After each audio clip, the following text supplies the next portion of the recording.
Catherine Bernardo post-birthday celebration kasama ang kanyang mga kaibigan. Halina't panoorin natin ang buong detalye. Kahit nga tapos na kahapon ng birthday celebration ni Catherine, ay meron pa ring extension ito kasama ang kanyang mga kaibigan sa Panorama El Nido. Nag-sunset viewing nga sila kasama si Dominic Roque at iba pa niyang mga kaibigan. Halina't panoorin natin ang video.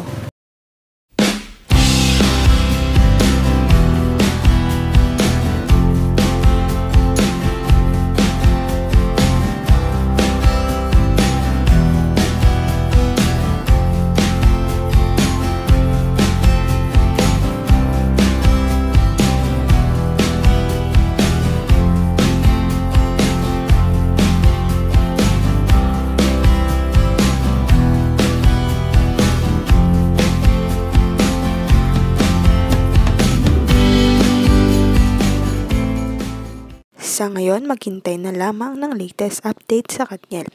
Huwag kalimutang mag-like at subscribe sa aking YouTube channel, Selyang Beats, para updated kayo sa mga balita. Maraming salamat po sa panonood.